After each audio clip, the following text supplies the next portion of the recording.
सही ठीक करूँ।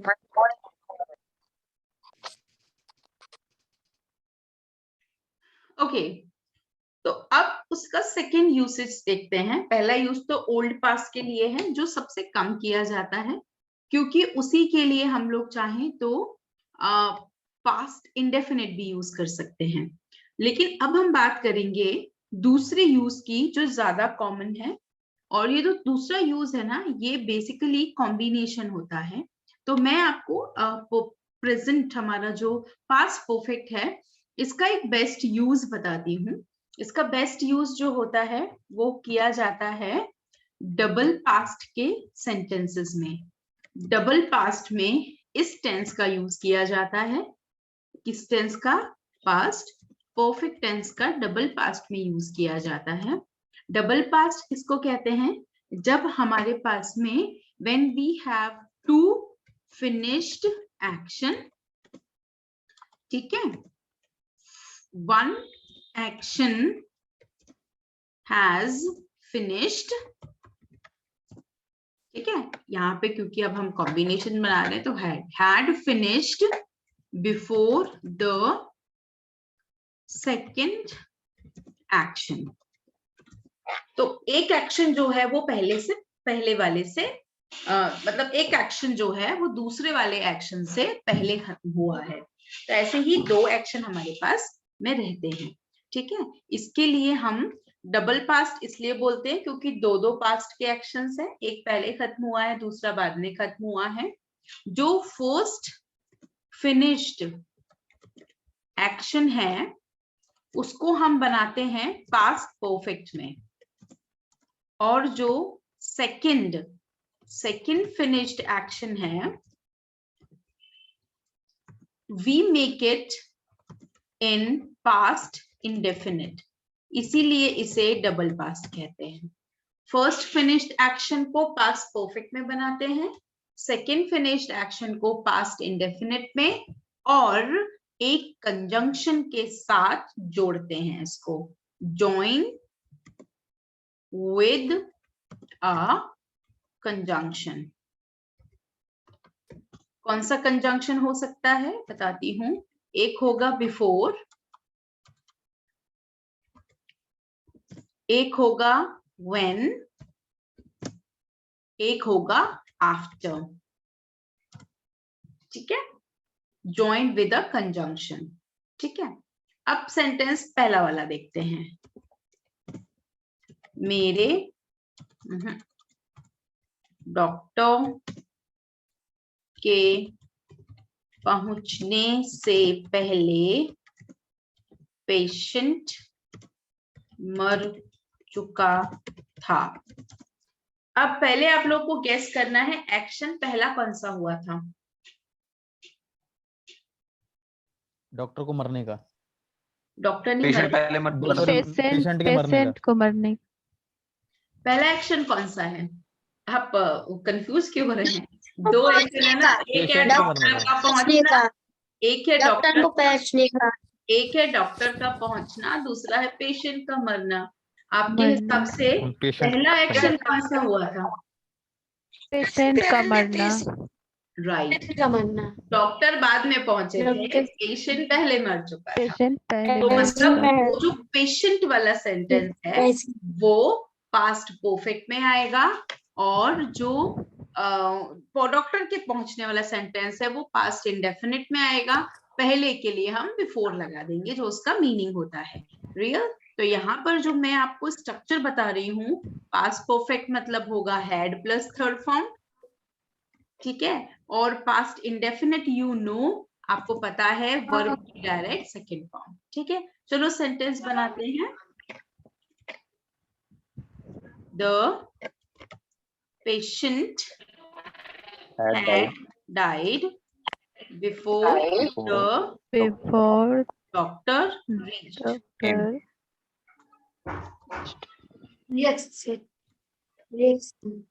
ठीक है, जब मैं पहुंचा ट्रेन जा चुकी थी। पहले बताओ कौन सा एक्शन पहले हुआ था? ट्रेन जा चुकी थी। जा चुकी थी। बिल्कुल सही। तो अब जरा सेंटेंस बनेगा। सेंटेंस में अब क्योंकि जब आगे लगा है तो हम जब को बीच में भी लगा सकते हैं, आगे भी लगा सकते हैं। मैं दोनों तरीके से बता रही हूँ। When I reached, comma, the train had departed. Gone भी कर सकते हैं। ट्रेन का जाना डिपार्टेड होता है, डिपार्चर टाइम। मैम गॉन भी हो सकता है।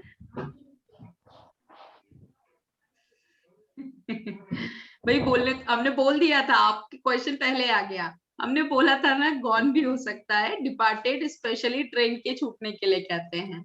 हमने कहा गॉन भी हो सकता है। आप लोग पहले क्वेश्चन पूछ लेते हो, हमें बोलने ही नहीं देते। जब मैं पहुंचा ट्रेन जा चुकी थी। ठीक है, नेक्स्ट है, नेक्स्ट एक और ले लेते हैं। मेरे आने के बाद प्रोग्राम शुरू हुआ। अब बताइए, इसमें पहला कौन सा आने की बात, मेरे आने की बात, मेरा आना। मेरा आना, मेरा आना। मेरा आना। तो सेंटेंस में कैसे होगा? अच्छा पहले इसको दूसरे तरह से भी, एक सेकेंड, पहले इसको मैं दूसरे तरीके से भी लिख देती हूँ। पहला तरीका है जिसमें व्हेन को मैंने आगे लगाया है।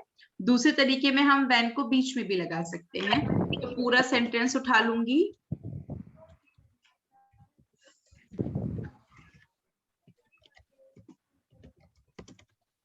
क्या मैंने स्ट्रक्चर चेंज किया? नहीं किया। मैंने बस वो व्हेन को बीच में लगा दिया। दोनों ही सेंटेंसेस सही हैं। एक हिंदी वाला सेंटेंस है जो हमने ट्रांसलेट किया है, दूसरा कंजंक्शन बीच में लगना चाहिए तो वो इंग्लिश वाला सेंटेंस है। पर सेंटेंस में पहला काम पास्ट परफेक्ट का है, दूसरा काम पास्ट इंडेफिनिट का है। अब मुझे ये वाला सेंटेंस आप मुझे बताएं, can you translate this sentence for me? Yes ma'am. Please translate. The program I have come. Anshul, he is already, beta, he is already speaking. Let him speak. Yes, yes, Pushpendra. Ma'am, I have come. Have come कैसे होगा? Ma'am कम मेरे आने, हाँ आने के बाद, आने के लिए मैम कम ही तो लगाते हैं मैम, और कम की थर्ड फॉर्म भी कम ही होती है। कम, केम, कम। हाँ, सेंटेंस फिर से बोलिए, फिर से बोलिए sentence. Okay ma'am, okay ma'am past. Okay ma'am, समझ गया। I had come. I had come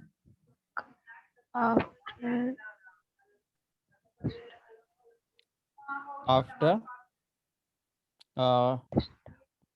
the programme started. After के बाद है ना, आफ्टर के बाद हमेशा पहला एक्शन लगता है। इसके बाद ये हुआ, तो आफ्टर को आप उसमें कौन सा है उसमें लगाएंगे, ऐसे लगाइए। After I had come, comma, the programme started. After के बाद हमेशा परफेक्ट टेंस ही लगता है, ऐसा आफ्टर का मानना है। या फिर ऐसे बोलिए, the programme started after I had come. अब हमको पता है ना, I had come मतलब पहला एक्शन यही हुआ होगा। मेरे आने के बाद, दोनों का हिंदी मीनिंग वही है। मेरे आने के बाद प्रोग्राम शुरू हुआ या प्रोग्राम मेरे आने के बाद शुरू हुआ, ठीक है ना? बट सेंटेंस का मीनिंग वही है। हमको आफ्टर के बाद हमेशा परफेक्ट टेंस लगाना होता है, ऐसा आफ्टर का कहना है कि मेरे बाद हमेशा परफेक्ट टेंस लगाइए। ये चीज बिफोर भी नहीं कहता है, ये चीज व्हेन भी नहीं कहता है। मैं आपको एक दो सेंटेंसेस और बताती हूँ। पहले बिफोर से बनाते हैं, डायरेक्ट बनाऊंगी इस बार मैं, इंग्लिश से ही बनाती हूँ। सेंटेंस है, बोलती हूँ पहले हिंदी में बता देती हूँ। सेंटेंस है, पहले बिफोर से बनाते हैं ना। पापा के जाने के पहले हमने खाना खाया, तो सेंटेंस है we had eaten food before papa went. ठीक है, फिर मैंने एक सेंटेंस बनाया है when के साथ में। जब तुम आए सभी सो चुके थे, मतलब सब सो चुके थे पहले ही। when आगे लगा देते हैं या बीच में लगा देंगे, याद रखना है सोने का काम पहले हुआ है वो हमेशा परफेक्ट में जाएगा, मतलब इस सेंटेंस में। और आपके आने का काम बाद में हुआ है तो इंडेफिनिट में जाएगा। when you came everyone had slept। इसको ऐसे भी बोल सकते हैं everyone had slept when you came। वो when को इधर भी कर सकते हैं, तो both are right। ठीक है, अब बात करते हैं आफ्टर की। आफ्टर का रूल ये है कि उसके बाद हमेशा हमको चाहिए होता है perfect tense, ऐसा आफ्टर का कहना है तो उसका कहना मानते हैं और उसके हिसाब से हम सेंटेंस बनाते हैं। सेंटेंस कैसे बनाएंगे, यहाँ पर सेंटेंस ये है हमारे पहुंचने के बाद मूवी शुरू हुई। हमारे पहुंचने के बाद मूवी शुरू हुई, तो क्या बोलेंगे, पहले हम पहुंचे फिर मूवी शुरू हुई। So the movie started after we had reached. बस थोड़ा सा हमें सेंटेंस मेकिंग का ध्यान रखना होगा। जब आप सेंटेंस मेकिंग का ध्यान रखेंगे तो आप सही जगह पर चीज लगा पाएंगे। आप चाहें तो आफ्टर को पहले कह दीजिए after we had reached comma the movie started. बोलते वक्त कॉमा नहीं बोलना होता है, तो ऐसे भी बोल सकते हैं after we had reached the movie had started. वो छोटा सा पॉज ही कॉमा का काम करता है। Is that okay? अब आप एक काम करें, आप डबल पास्ट के साथ में सेंटेंस बनाइए। डबल पास्ट के साथ में when, before और आफ्टर के साथ कम से कम आप 2 सेंटेंसेस कल बना के लाइएगा और फिर मैं आपके दोनों सेंटेंसेस चेक करूंगी, पास्ट का भी एंड प्रेजेंट का भी। ठीक है? Yes Pushpendra. Okay ma'am. Ma'am fourth वाले सेंटेंस में इसमें खाने का काम पहले हो रहा है या पापा के जाने का? मैम सेंटेंस है पापा के जाने से पहले हमने खाना खाया भाई। तो पापा के जाने से पहले हमने खाना खाया, यानी कि हमने पहले खाना खा लिया और पापा बाद में गए हैं। तो मैंने क्या किया है, वी हैड ईटन ही तो बोला है। ओके मैम, मैं थोड़ा कंफ्यूज हो रहा हूँ मैम, बस और कुछ नहीं है। नहीं, आपने कंफ्यूजन क्या ठीक है, कंफ्यूजन क्या है? आप ऊपर देखो ना, फर्स्ट एक्शन तो पास्ट परफेक्ट में ही बनता है ना। Okay ma'am, first action perfect जो में, पहले ठीक है। काम हुआ फर्स्ट एक्शन, आप समझ रहे हो मैं क्या बात कर रही हूँ? फर्स्ट हाँ, एक्शन पापा के में जाने के पहले नहीं हमने नहीं खाना नहीं, खा लिया, ठीक मैं है। लिखने के हिसाब से तो बात कर नहीं रही, लिखने में तो हम घुमा भी सकते नहीं हैं, नहीं, इसका उधर है ना। ओके मैं बात कर रही हूँ होने ओके में। तो जो पहला एक्शन होता है वो किस में बनता है?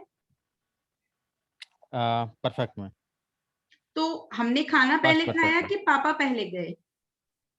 हमने खाना पहले खाया। तो मैंने उसे पास्ट परफेक्ट में ही बनाया है। ओके, आ गया, ओके हाँ, थैंक यू। आप जब पहला एक्शन पास्ट परफेक्ट में बना देंगे ना, तो आपका ओके सेकेंड एक्शन अपने आप समझ में आ जाएगा। बिफोर और ओके व्हेन मीनिंग के हिसाब से लग जाते हैं। आफ्टर को बस थोड़ा ध्यान रखना पड़ता है क्योंकि आफ्टर के बाद ही परफेक्ट टेंस लगाना होता है, ये आफ्टर की चॉइस है। तो ओके उसमें भी कोई गड़बड़ नहीं है, पहला एक्शन ही ट्रांसलेट किया जाएगा और आफ्टर के बाद लिख दिया जाएगा। हमें बस मीनिंग में थोड़ा सा ध्यान देना होगा, ओके है ना? जी, थैंक यू। ओके, अब आप लोग 2 सेंटेंस बनाइएगा। इस स्लाइड को अच्छे से देखना, उसके बाद 2 सेंटेंस बनाना। कम से कम आप 6 सेंटेंसेस बनाइएगा। 2 from when, 2 from before, 2 from after. And confusion हो तो भी बना लीजिएगा, वो गलत होगा तो हम लोग चेक करेंगे, वो सही होगा तो आपके लिए क्लैप करेंगे। Okay ma'am, I will to absent tomorrow classes. Then give me your sentences on Monday, no problem. Okay ma'am, देखो आज का because I पर्पस will था। going to marry. अच्छा, your marriage? No, ma'am, not my marriage, okay okay my fine. friend marriage. ठीक है, no problem, you go. But I think ये जो हमें समझाने का जो हम समझने वाले थे वो हमने समझ लिया है, तो अब आप शायद अच्छे से सेंटेंस बना पाओगे। Am I correct? Yes, ma'am. Yes, ma'am. तो सब लोग ये होमवर्क कंप्लीट करके लाएंगे। कल सेंटेंस लिसनिंग डे है, ठीक है? सेंटेंस लिसनिंग डे है, so tell me that, okay? Okay, ma'am. Okay, bye, take Okay, care, ma'am. good night, take Bye, care, ma'am. Good night, Have a ma'am. nice day, ma'am. good night. Thank you, ma'am. Have a nice day, ma'am. Thank you. Ma'am. Thank you, ma'am.